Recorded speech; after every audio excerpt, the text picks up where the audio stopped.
Chers auditeurs, bonjour et je vous souhaite la bienvenue à cette émission « Le Dr Campo vous renseigne ».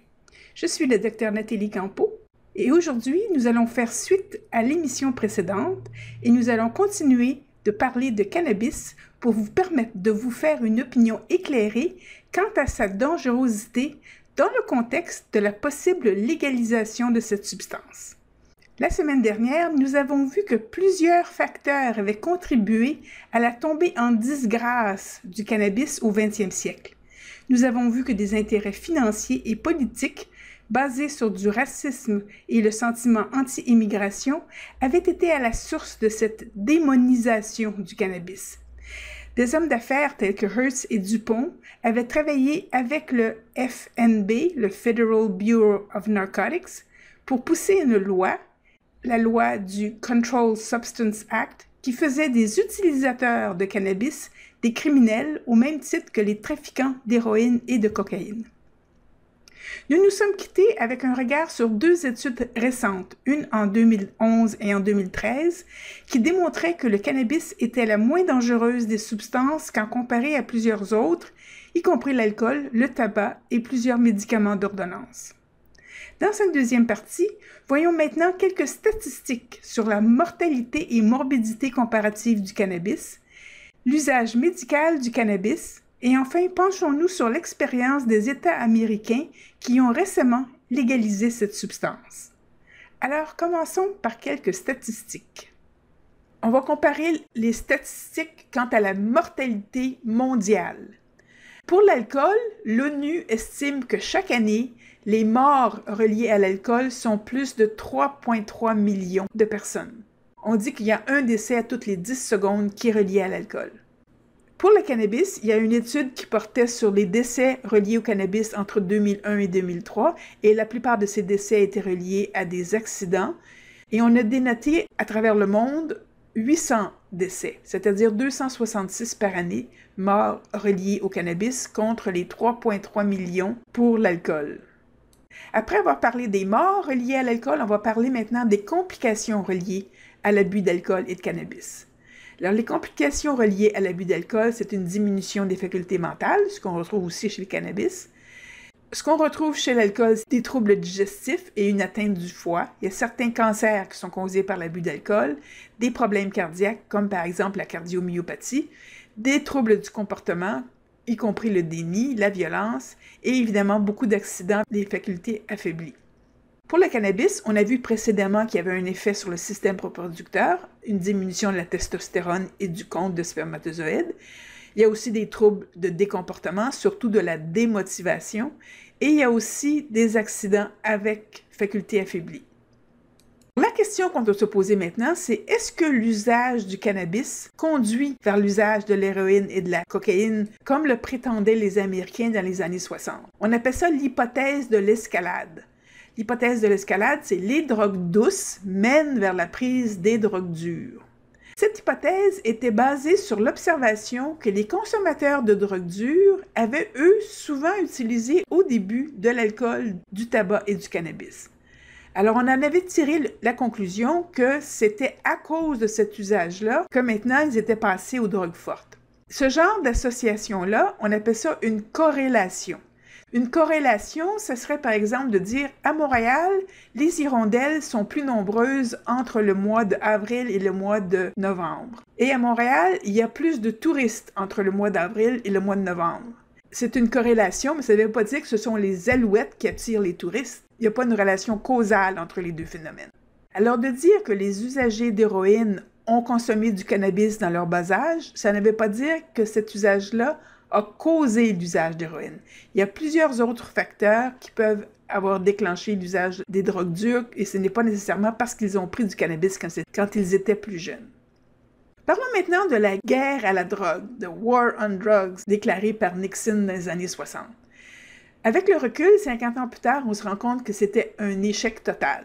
Ce qu'on voulait faire avec la War on Drugs, c'est de cesser la production, c'est qu'il n'y en ait plus de drogue. S'il n'y avait plus de drogue, les gens n'allaient pas en consommer. Alors, on a détruit des champs, on s'est attaqué aux trafiquants. Et ce qu'on s'est rendu compte maintenant, c'est que, premièrement, la production, ça n'a jamais cessé, ça n'a même pas diminué.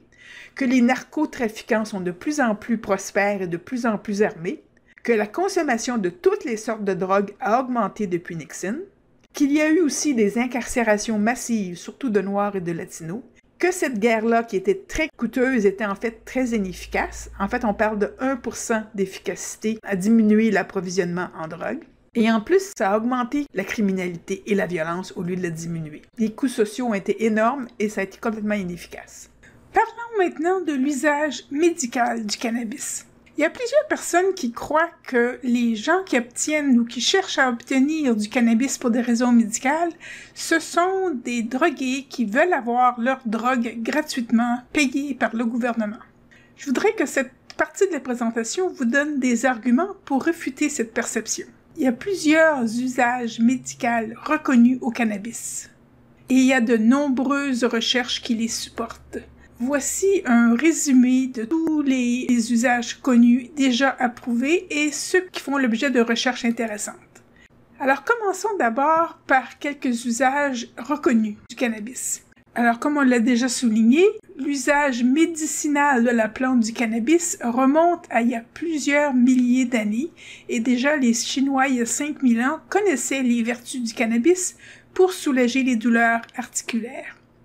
Il y a plusieurs formes de cannabis qui sont utilisées pour la douleur. Alors, il y a des formes qu'on peut fumer, il y a des formes en comprimé, mais il y a aussi des formes en crème et en huile qu'on peut appliquer sous forme de massage. Un autre usage médical du cannabis qui est très connu, c'est pour les nausées, surtout les nausées qui sont secondaires à la chimiothérapie. Le cannabis, c'est bien connu, augmente l'appétit. Et cette propriété-là, elle est utilisée entre autres chez les personnes âgées qui ont perdu l'appétit. Il y a aussi les gens qui viennent de subir une chirurgie et qui n'ont pas faim à cause de ça. Et de plus, les patients porteurs du VIH sont une clientèle qui peut bénéficier du cannabis pour augmenter leur appétit. Un autre usage très connu du cannabis, c'est pour traiter le glaucome. Le glaucome, c'est une maladie de l'œil qui, si non traitée, peut mener à la cécité. Ça peut rendre aveugle. Et le cannabis peut aider, c'est prouvé, plusieurs cas de patients qui souffrent de glaucome. Il y a plusieurs maladies neurologiques dont les symptômes peuvent être soulagés par le cannabis, entre autres la sclérose en plaques.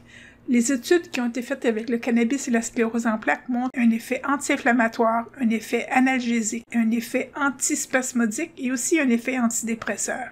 Certains patients qui souffrent d'asthme bénéficient aussi de l'effet anti-inflammatoire et bronchodilatateur du cannabis. Il y a aussi d'autres maladies comme le syndrome de la Tourette, certaines formes de diarrhée et même l'insomnie qui peuvent être améliorées par la prise de cannabis. Il y a des recherches nouvelles qui offrent des avenues prometteuses pour le cannabis et je vais vous en numérer quelques-unes. La maladie d'Alzheimer, l'épilepsie, la fibromyalgie, l'apnée du sommeil, l'hépatite B, le diabète, l'incontinence, l'ostéoporose et même la haute pression. Alors, sous quelle forme maintenant est-ce qu'on peut prendre du cannabis médical? Alors, la forme la plus connue, évidemment, c'est la forme fumée. On peut le fumer directement en cigarette, mais il y a aussi d'autres formes où on peut fumer le cannabis et il y a des vaporisateurs qui sont mis sur le marché qui permettent de le prendre sous cette forme. Le cannabis médical est aussi disponible sous forme de comprimés, sous forme de gouttes, sous forme d'huile pour les massages. Et il y a aussi plusieurs aliments ou thés qui contiennent du THC et qui peuvent être pris. Il est à noter que quand on mange du cannabis, l'absorption est plus lente, mais l'effet tend à durer plus longtemps. Enfin, il y a des formes plus rares de cannabis médical, comme par exemple un spray sublingual ou des suppositoires. Alors, est-ce qu'il y a des complications au traitement médical par le cannabis? Il est à noter que toute la population qui prend du cannabis pour des fins médicales a besoin d'une prescription. Il est à noter aussi que la plus grande partie des patients qui prennent du cannabis pour des raisons médicales n'en prenaient pas d'une façon régulière avant. Ce sont des gens qui, par exemple, à cause de leur chimiothérapie, parce qu'ils ont entendu parler que le cannabis pouvait aider pour le mal de cœur, ont commencé à en prendre à ce moment-là. Alors, ce sont des gens qui sont suivis par des médecins pour leurs conditions médicales et quand il y a des effets secondaires au cannabis, c'est noté dans leur dossier et les médecins rapportent ce genre d'effets-là. Et la conclusion, c'est qu'on a noté très peu de complications à date parmi les patients qui prennent du cannabis pour des raisons médicales. Je voudrais aussi vous parler de la mise en garde que font les spécialistes en toxicomanie. Quand les journalistes s'adressent aux spécialistes en toxicomanie pour leur demander leur opinion sur la dangerosité du cannabis, l'opinion de ces spécialistes est souvent prudente. On évoque les dangers du cannabis, surtout pour les populations à risque. Ce que les médecins spécialistes répondent, c'est souvent « Ah, cette drogue, c'est dangereux pour les adolescents ou pour les personnes avec un problème de santé mentale. » Il faut dire aussi que l'expérience des spécialistes en toxicomanie avec les usagers de cannabis est un échantillon un peu biaisé. Leur expérience avec les patients qui prennent du cannabis, ce sont ceux qui ont des problèmes assez graves pour consulter. Voyons maintenant, est-ce que la légalisation du cannabis représente un danger pour la santé publique? Tous les États et les pays qui parlent de légaliser l'usage du cannabis prévoient dans leurs lois des encadrements. Premièrement, un encadrement de la consommation. On définit un âge légal de la consommation et cet âge légal-là exclut les adolescents, tout comme l'alcool d'ailleurs. L'encadrement porte aussi sur la production.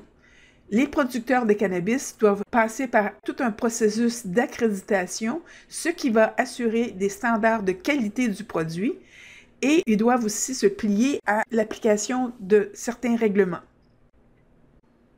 Voyons maintenant l'expérience des États comme le Colorado ou l'État de Washington qui vendent du cannabis pour usage médical et récréatif et voyons ce qu'ils en disent.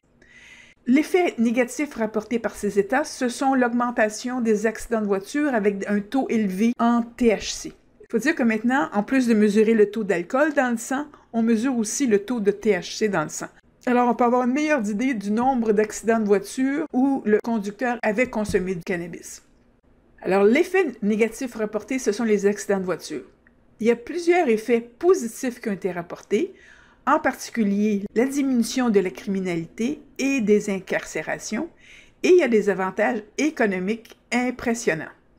Alors, les États qui ont légalisé le cannabis perçoivent des taxes à la consommation, ils perçoivent des frais de permis pour les producteurs et pour les vendeurs.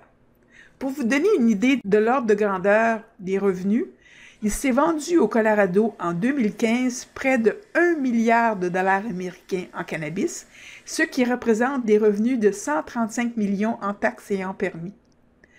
Alors, ça ne va pas être très long qu'il y a plusieurs pays et États qui vont vouloir augmenter leurs revenus en légalisant le cannabis. Quelles conclusions allons-nous tirer de cette présentation? D'abord, les conclusions sur le plan scientifique. Les études montrent que le cannabis est la moins dangereuse des drogues, en particulier beaucoup moins dangereuse que l'alcool et la cigarette, et que ses propriétés médicinales justifient son usage médical. Les conclusions sur le plan sociologique. La mauvaise réputation fabriquée au début du 20e siècle était basée sur des motifs politiques et financiers, et les revenus potentiels pour les États sont presque irrésistibles. Cette émission tire maintenant à sa fin. Je vous remercie beaucoup de nous avoir écoutés et je voudrais vous laisser sur une note rassurante. Je vous rappelle que cette émission est une vidéo et que vous pouvez la revoir sur YouTube. Si vous souhaitez me contacter, faites-le par courriel à ncampo@energieducoeur.com ou sur mon site web www.drcampovoursenseigne.energieducoeur.com. Alors, c'est un rendez-vous. À la semaine prochaine!